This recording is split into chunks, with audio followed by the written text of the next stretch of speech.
Hi, it's Harry from MONDE SPORTIF with Jan, who is a youth coach at Bohemians. Recently got his UEFA B license, so congratulations on that.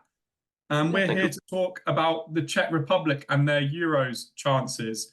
So last time you spoke to Alex on the podcast, and you mentioned that the Czech team didn't have that many players at top sides, and you cited Bayer Leverkusen as an example of that. They've just gone on to win the leagues. Do you think that earlier view sort of changed slightly with how well Bayer Leverkusen have done? Well, I think it's very unexpected. I expected Bayern to win the league, but I'm very happy that three Czech players won the league. It's Matej Kovac, Adam Hložek, and Schick. Obviously, Schick had the most contribution. He scored lots of goals, and he's a top player. I think he's the best player we have in our country. Hložek, he played, but not as much as we expected. And Kovac, as a backup keeper, is perfect. His footwork's amazing, and I think he'll be, in my opinion, the number one on the Euros. And we're obviously talking about this Euros tournament. And in 2021, 3 years ago, not the 4 year usual gap, you beat Netherlands in the round of 16. So is it going to be a bit hard to better that achievement this time around? Yeah, I think we were lucky because the Netherlands got the red card. It was Matthias de Ligt, I think, who got the red card. So we were very lucky, and of course we had to defeat them when they were one man down, which was still hard because Netherlands are a very good country. We were lucky to beat them, and we fell out to I think Denmark in the next round, which was unfortunate. But we didn't really have that much quality, and we still have that problem. We don't have that much quality in the midfield, in defense. The only quality I see, like the only thing we can always rely on, is the goalkeepers, because our goalkeepers are amazing. And you mentioned that midfield. Obviously, British fans will be familiar with Souček, and I don't know what your views are on him, but he seems like a fairly reliable midfielder. Not earth-shattering, but reliable. And obviously, that leadership as the captain is important too. Yeah.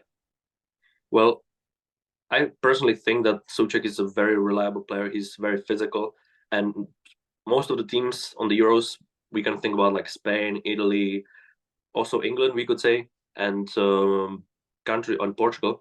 They are countries that play very technical football. They have very creative players, but in my opinion, our country doesn't really have that many players who are technical. So we have to rely on physicality. So Souček he's a very tall player. He's great with headers, and he's just a strong player. And unfortunately, we don't have anyone who can, create the passes. I would love someone like Toni Kroos in our country, who is a perfect technical player. But you have to rely on physicality, which is something that can surprise a lot of the teams because most of them have like smaller players that are not that tall. And our national team looks like a team of basketball players because they're very tall, very strong. So it's very hard for other teams to predict what we'll do. And it's just up to the skill and the physical preparation on the match. And you obviously mentioned the physicality can surprise a few teams. I'm looking at that group, and obviously I think it's you got Georgia and you got Turkey in there. Georgia, Mhm. obviously, not a lot of people know what they're going to produce, but you'd expect to be the whipping boys of that group, the team that gets beaten the most frequently. And then, do you Yeah. think it'll really be down between you and Turkey for that second qualifying spot? Oh, we'll win the group for sure. No, but I think that I don't think we'll really like, to be honest, I don't know what to expect because we changed the coach of the national team. Yeah, The ex-coach Jaroslav Šilhavý left, and he now coaches Oman. We have Ivan Hasek, who coached in the Arabian world, and we don't really know what to expect from him. We had a few matches with him, which were pretty good. I like the selection that he wasn't afraid to call up some younger players, which is for me great because I love to see younger players play. I don't like the 38-year-old players in the national team who don't have anything to offer. So that was for me an amazing step from the association. But I don't know. I don't know what to expect. Like I think that we can go head to head with Turkey because I think they're a nation very similar to us with the physicality. Because if we look at, for example, Çağlar Söyüncü is a very strong player. I don't know where he plays now, to be honest. I forgot. I don't think he's at Leicester anymore. I think he left. But he's a very strong player, and the national team they have is very good. With Georgia, obviously they have Kuicak Kvaratskhelia, who is a fabulous player, one of the top wingers in the world right now. and Portugal is just on another level. I don't think we can really speak with like about defeating them or something. I think it's just going to be like try to survive the match without getting 5-0. But who knows? Maybe they'll get a red card, or maybe we will get a red card. Who knows? Like anything can happen because the big tournaments, like it's not a league. Because when it's a league, like the team that performs very well and have good players, we obviously, or like most of the time, win the league because there's a lot of matches. But in Euros, it's just a one match, and anything can happen. So I can't really predict, but I think we might make it out of the group, but I don't see us going further than the round of 16.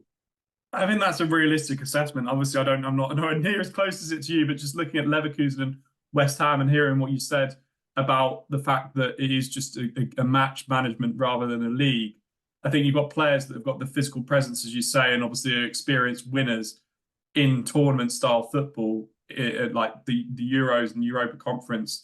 You've got players from the Czech team that have done well in it, and it is that kind of group stage format. So yeah, it's interesting to hear what you say about that aspect. Well, I think this tournament is going to be very, very decisive for us, for the head coach, because he wasn't like when you look at his CV, he didn't work at like a grand scale club or team in the last 3 or 4 years. So it's going to be an insight into how we choose coaches, because the coaching culture in our country is very, very specific, and I don't really want to go into that because I don't want to talk bad about my country. So that's a topic for another time. But I hope that he will perform well, so we can just go on with it. I don't know. It's very tiring because we don't really have anyone to choose from for a national team. Because the only candidate that was there apart from him was the head coach of Slavia, and he didn't want to go into that job. So it's very hard. Don't really have anyone to choose from. So this is our last hope, I guess. Well, fingers crossed it's a successful tournament for you and you get through out of the group and best Turkey. But thanks very much for giving your insight, and it was a pleasure to speak to you. It's good to have you on the platform again, albeit in a different format. Thank you very much, and I say good luck to all of the fans that are watching this video, all of their teams, and just have fun. It's another Euro. We won't have any for 4 more years, so just enjoy it and have fun. I love the positivity. Charles, my colleague, is a Scotland fan, and I'm a big England fan. So there isn't the same kind of respect between our teams. So I love that respect from you. Yeah, I still remember the match against Scotland in the Euros where we scored from the halfway line, the shit goal. Yeah. I'll remind him of that. That 2-0. You can remind him. Thank you very much for your time. Take care. Have a good day.